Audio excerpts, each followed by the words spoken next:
एक बड़ी खबर का रुख करते हैं। सचिन पायलट की सरकार को लिखी चिट्ठी पर सवाल। गुर्जर आरक्षण को लेकर गुर्जर नेता का सचिन पायलट पर तंज। गुर्जर नेता हिम्मत सिंह ने साधा सचिन पायलट पर निशाना और कहा कि सचिन पायलट जब सरकार में मंत्री थे तो हजारों ज्ञापन दिए, लेकिन उस वक्त उन्होंने एक शब्द नहीं बोला समाज के लिए। अब सरकार में नहीं है तो सरकार को पत्र लिख रहे हैं। डीओपी के मात्र परिपत्र जारी होने पर सरकार की तारीफ कर रहे हैं, जबकि अब तक ना पद का लाभ मिला, ना देवनारायण योजना का क्रियान्वयन। कर्नल बैंसला ने भी एक ही भर्ती में पद नहीं दिलवा पाए, ना ही देवनारायण योजना का लाभ अब समाज को मिल पाया है।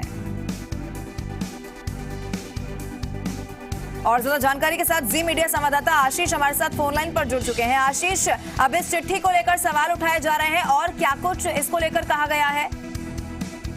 देखिए, राजस्थान के पूर्व डिप्टी सीएम सचिन पायलट गुर्जर समाज से आते हैं और इसीलिए गुर्जर आरक्षण को लेकर गुर्जर नेता हमेशा से उनको चिट्ठी लिखते रहे हैं, उन्हें ज्ञापन भी सौंपते रहे हैं। लेकिन गुर्जर नेता हिम्मत सिंह ने यह निशाना साधा है कि अब वे सरकार में नहीं है, अब जाकर के वे सरकार को पत्र लिख रहे हैं। जब सरकार में वे थे, मंत्री थे, सरकार में मंत्री के साथ साथ उन्होंने कांग्रेस अध्यक्ष का भी पदभार संभाला, लेकिन इसके बावजूद उन्होंने। ठीक है आशीष, मैं आपके पास लौटूंगी, लेकिन इस बीच हमारे साथ हिम्मत सिंह गुर्जर फोन लाइन पर जुड़ चुके हैं। हिम्मत जी, बहुत स्वागत है आपका जी राजस्थान पर। सबसे पहले आपसे ही समझना चाहेंगे कि क्या कुछ सवाल इसको लेकर आप फिलहाल उठा रहे हैं? धन्यवाद आपका जी। देखिए, हमारा सवाल ये है, हमारी 3 प्रमुख मांगे थी। वर्ष 2011 के समझौते अनुसार 4% जो रिजर्व पद रखे उन्हें भरा जाए। 15 प्रकाशीन भर्तियां जो एमबीसी आरक्षण का पूरा 5% आरक्षण का लाभ दिया जाए। देवनारायण योजना की क्रियान्विति और 3 शहीदों को मुआवजा और नौकरी दी जाए। ठीक है, इसके आधार पे हम लोगों ने 1.5 साल से माननीय सचिन पायलट साहब जब डिप्टी सीएम थे और पीसीसी चीफ थे, तो हमने ज्ञापन दिए, युवाओं ने हजारों ज्ञापन दिए उनको, लेकिन उन्होंने एक शब्द भी नहीं बोला। मैंने बार बार ये बोला कि एमबीसी एक जाति, गुर्जर जाति नहीं है, ये पूरा वर्ग है, 5 जातियों का समूह है, राजस्थान में 4था वर्ग है। आप इसके बारे में बोलिए, लेकिन उन्होंने एक शब्द भी नहीं बोला।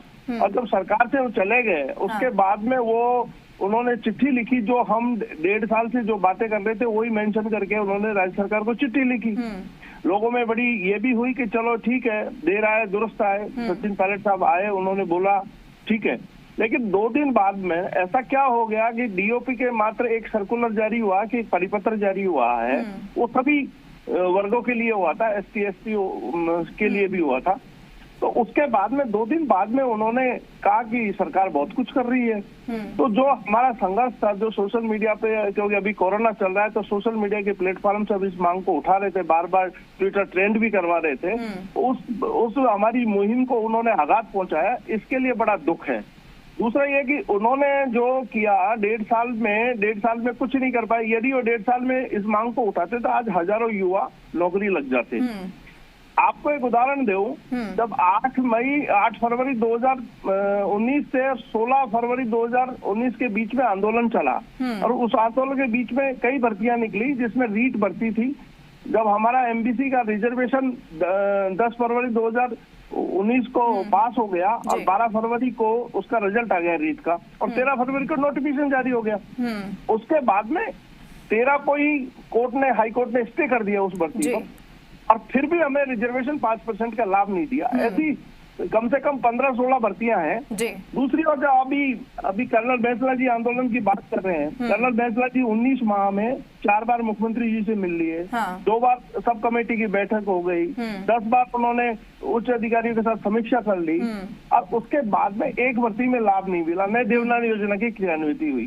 अब बार बार आंदोलन करके गुर्जर समाज के युवाओं के साथ खिलवाड़ कर रहे हैं, जो भविष्य के साथ खिलवाड़ कर रहे हैं, ये नहीं होना चाहिए। ये मेरे मांगे। ठीक है, बिल्कुल। देखिए, आप जिस तरीके से, चूंकि सचिन पायलट का यहाँ पर नाम आया है और आपकी जो मांग और जो सवाल है वो जायज भी है, चूंकि सचिन पायलट भी गुर्जर समाज से आते हैं और एक गुर्जर का बड़ा तबका है गुर्जर समाज का जो उनसे काफी उम्मीदें रखता है। बहुत शुक्रिया, आप हमारे साथ यहाँ पर जुड़े।